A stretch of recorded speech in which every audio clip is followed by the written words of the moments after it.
अभिनेता सैफ अली खान पर जानलेवा हमला करने वाला आरोपी गिरफ्तार। मुंबई पुलिस ने आरोपी को थाने के हीरानंदानी एस्टेट से गिरफ्तार किया। आरोपी ने सैफ पर हमला करने की बात कबूल की। सैफ अली खान पर बुधवार देर रात जानलेवा हमला हुआ था। हमलावर ने सैफ पर चाकू से किए थे 6 हमले। आरोपी एक होटल में वेंटर के तौर पर काम करता था। पुलिस ने मोबाइल लोकेशन के आधार पर आरोपी को ट्रेस किया और घेर कर गिरफ्तार कर लिया। सैफ पर हमला करने के मामले में पुलिस का बड़ा खुलासा। आरोपी के बांग्लादेशी होने का शक। 23 साल के आरोपी का नाम मोहम्मद शरीफुल इस्लाम है। आरोपी के पास कोई भारतीय दस्तावेज नहीं। चोरी के इरादे से घर में घुसा था। पहचान छिपाने के लिए इसने बदला था नाम। सैफ अली खान पर हमला करने वाले आरोपी की क्या किसने मदद की, इस जांच की जाएगी और हाउस कीपिंग एजेंसी में आरोपी को कैसे काम मिला, इसकी भी जांच होगी। आरोपी के पास काम के लिए दस्तावेज कहां से आए, कैसे आए, इसकी भी जांच होगी। आरोपी जिस हाउस कीपिंग एजेंसी में काम करता था उसके मालिक से पूछताछ कर सकती है पुलिस। आरोपी ने जहां जहां काम किया वहां उसने अपना अलग अलग नाम बताया। पुलिस ने जब उसे गिरफ्तार किया तो उसने अपना नाम विजय दास बताया। सैफ अली के हमलावर की गिरफ्तारी पर बोले बीजेपी नेता राम कदम, बांग्लादेशियों को चुन चुनकर निकालेगी महाराष्ट्र सरकार।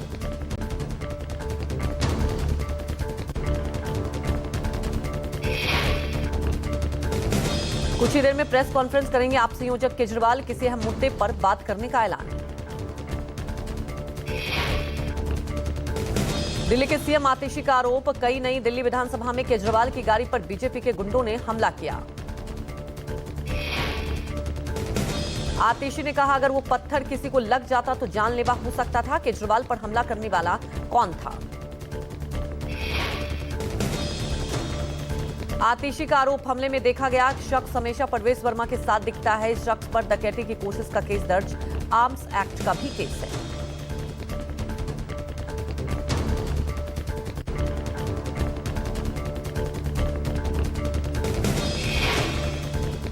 दिल्ली में शनिवार को प्रचार के दौरान आप संयोजक अरविंद केजरीवाल की गाड़ी पर हमला। आपने बीजेपी पर लगाया हमला करवाने का आरोप। कहा परवेश वर्मा के गुंडों ने किया है पथराव। आपके आरोप पर बीजेपी नेता परवेश वर्मा का पलटवार। कहा स्थानीय युवक पर केजरीवाल ने गाड़ी चढ़ाने का किया प्रयास। युवक की टूटी टांग। केजरीवाल के खिलाफ केस दर्ज कराने की तैयारी। दिल्ली चुनाव प्रचार के बीच आप संयोजक केजरीवाल का बड़ा कबूलनामा। कहा यमुना की सफाई, स्वच्छ पेयजल मुहैया कराना और दिल्ली की सड़कों को बेहतर बनाने का वादा अधूरा। नई दिल्ली सीट पर चुनाव प्रचार में जुटे कांग्रेस उम्मीदवार संदीप दीक्षित विधानसभा क्षेत्र में डोर टू डोर अभियान चलाया।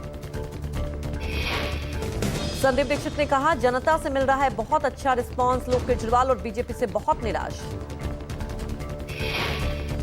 संदीप दीक्षित का केजरीवाल पर हमला। कहा केजरीवाल दिल्ली में राजनीति के स्तर को गिराने और उसे गंदा करने के लिए सीधे तौर पर जिम्मेदार। उन्होंने दिल्ली की राजनीति की संस्कृति में जहर घोल दिया है। और खासकर दिल्ली की राजनीति का स्तर गिराने में और उसमें भद्दापन और गंदगी लाने में अगर कोई जिम्मेवार है तो सीधे केजरीवाल जिम्मेवार है। आज कुछ भी वो कहता हो कि कौन भला है कौन नहीं है, ये इंसान ने दिल्ली की राजनीति की कल्चर में जहर घोला है। दिल्ली चुनाव पर बोले केंद्रीय मंत्री हर्ष मल्होत्रा, अरविंद केजरीवाल और उनके लोग डरे हुए हैं तभी वो बार बार बोलते रहे कि इतने वोट कट गए हैं, इतने वोट जुड़ गए हैं। हर्ष मल्होत्रा का सवाल, दिल्ली वालों के लिए 10 साल में इन्होंने क्या किया, इन्होंने जो भी विकास के कार्य किए हैं वो जनता में बताएं। दिल्ली चुनाव के लिए कांग्रेस ने शनिवार को स्टार प्रचारक की जारी की लिस्ट। सूची में सोनिया, राहुल, प्रियंका और कांग्रेस अध्यक्ष खड़गे का नाम शामिल। कांग्रेस शासित प्रदेशों के सीएम, डिप्टी सीएम भी करेंगे प्रचार। जेडीयू कार्यकारी अध्यक्ष संजय झा के आवास पर अमित शाह ने दही चूड़ा खाकर पूर्वांचल के वोटरों को रिझाने की कोशिश की। आप पर पूर्वांचलियों के अपमान पर आरोप लगाया। पीएम मोदी के मन की बात कार्यक्रम को किया संबोधित। सभी को गणतंत्र दिवस की अग्रिम शुभकामनाएं। कहा संविधान लागू होने के 75 साल पूरे हो रहे हैं। पीएम मोदी ने कहा बाबा साहेब ने सर्वहित में काम किया। संविधान सभा से जुड़े महापुरुषों को नमन। आज भारत मदर ऑफ डेमोक्रेसी है। पीएम मोदी बोले अंतरिक्ष क्षेत्र में भारत का हासिल की है उपलब्धियां। भारत आत्मनिर्भरता में आगे बढ़ रहा है। पीएम मोदी ने कहा, कुंभ की वैश्विक लोकप्रियता गर्व की बात, कुंभ में गरीब और अमीर सब एक हो जाते हैं। केंद्रीय गृह मंत्री अमित शाह आज आंध्र प्रदेश के विजयवाड़ा में राष्ट्रीय आपदा प्रबंधन संस्थान के साउथ कैंपस का उद्घाटन करेंगे। एनडीआरएफ के 20वें स्थापना दिवस कार्यक्रम को भी संबोधित करेंगे। आरजी कट कांड मामले में सियालदह कोर्ट का फैसला, आरोपी संजय रॉय दोषी करार, सोमवार को कोर्ट सजा का करेगी ऐलान। आरोपी ने 9 अगस्त को नर्स के साथ की थी दरिंदगी। आरजी कट कांड में संजय राय की दोष सद्दे पर पीड़ित परिवार की प्रतिक्रिया। पीड़िता की मां बोली, डीएनए रिपोर्ट में 4 लड़कों और 1 लड़की की मौजूदगी, लिहाजा सभी दोषियों को मिले सजा। किसानों को केंद्र सरकार का बातचीत का न्योता, केंद्र सरकार संयुक्त किसान मोर्चा गैर राजनीतिक के साथ बातचीत करेगी। 14 फरवरी को चंडीगढ़ में किसानों के साथ होगी बैठक। केंद्र सरकार ने किसान नेता जगजीत सिंह डल्लेवाल को भी आमरण अनशन खत्म करने की अपील की है। केंद्र की पहल के बाद डल्लेवाल मेडिकल ट्रीटमेंट लेने के लिए राजी, लेकिन खाना नहीं खाएंगे जब तक मांगे नहीं मानी जाती है। कांग्रेस नेता और लोकसभा में नेता प्रतिपक्ष राहुल गांधी ने पटना में संविधान अधिकार सम्मेलन को संबोधित किया। प्रदेश पार्टी मुख्यालय में पार्टी नेता और कार्यकर्ताओं को भी संबोधित किया। पटना में राहुल गांधी आरजेडी प्रमुख लालू यादव के आवास पर पहुंचे, जहां उन्होंने दही चूड़े का स्वाद चखा। इस दौरान तेजस्वी यादव भी मौजूद रहे। पटना में शनिवार को राहुल गांधी ने गर्दनीबाग में आंदोलनकारी बीपीएससी छात्रों से मुलाकात की। राहुल ने कहा, एकलव्य का अंगूठा दोबारा नहीं काटने दिया जाएगा। आरएसएस प्रमुख भागवत पर राहुल गांधी का हमला, बोले भागवत कहते हैं 1947 में देश आजाद नहीं हुआ। मोहन भागवत देश के संविधान को नकार रहे हैं। अंबेडकर गांधी बुद्ध की सोच मिटाना चाहते हैं। बिहार सरकार की जाति जनगणना सर्वे का राहुल ने बताया फर्जी। नीतीश कुमार सरकार पर लगाया लोगों को बेवकूफ बनाने का आरोप। यूपी के सीएम योगी 22 जनवरी को पूरी कैबिनेट के साथ प्रयागराज पहुंचेंगे और संगम में डुबकी लगाएंगे। इसके बाद योगी सरकार की होगी कैबिनेट बैठक। कैबिनेट की बैठक में चित्रकूट और प्रयागराज से जुड़े बड़े फैसले लिए जाएंगे। महाकुंभ में कैबिनेट की बैठक के लिए बड़ी तैयारियां की जा रही हैं। प्रयागराज में महाकुंभ का 7वां दिन, त्रिवेणी संगम घाट पर आरती की गई, श्रद्धालुओं की भारी भीड़।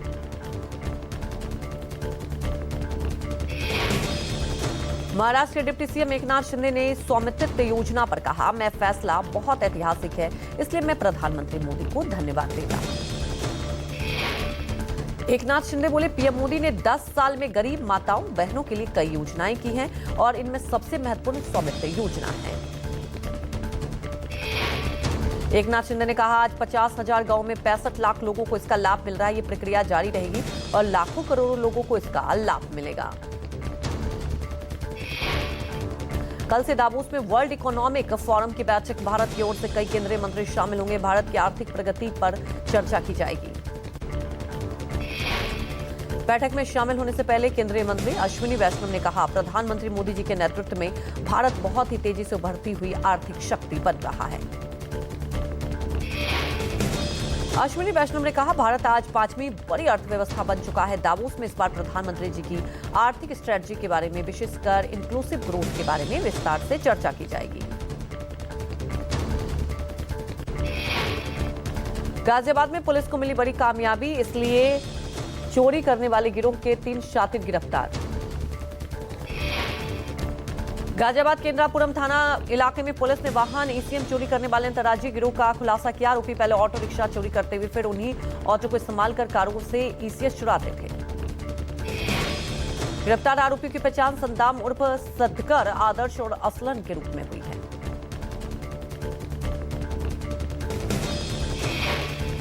नोएडा में थाना सेक्टर 126 पुलिस और बदमाशों के बीच मुठभेड़, पुलिस की कार्रवाई में बदमाश घायल। चेकिंग के दौरान पुलिस ने बदमाश को रुकने का किया इशारा, तो बदमाश ने अवैध असलहे से पुलिस को किया गिरफ्तार। गिरफ्तार बदमाश के पास अवैध तमंचा और जिंदा कारतूस जब्त किया गया।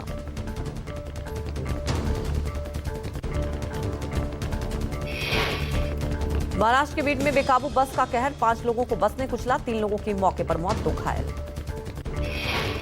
पुलिस भर्ती की तैयारी कर रहे लोग हादसे का शिकार, बस ने सुबह। प्रयागराज में उमेश पाल हत्या मामला, सूत्रों से खबर, 5 लाख का इनामी गुड्डू मुस्लिम फरार।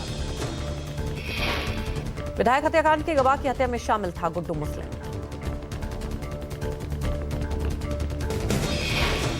पटना में आय से अधिक संपत्ति मामले में निगरानी जांच ब्यूरो ने की बड़ी कार्रवाई। बिहार राज्य पुल निर्माण निगम के प्रोजेक्ट इंजीनियर बहादुर सिंह के कई ठिकानों पर छापेमारी। जांच के दौरान खुलासा, जंग बहादुर सिंह का अपने और परिवार के सदस्यों के नाम से करोड़ों की संपत्ति। रेड के दौरान मीडिया के सामने आए जंग बहादुर सिंह, कहा एक रिटायर्ड आईपीएस अधिकारी से उनका जमीन विवाद चल रहा है। गुजरात के द्वारका में सरकार का बड़ा बुलडोजर एक्शन।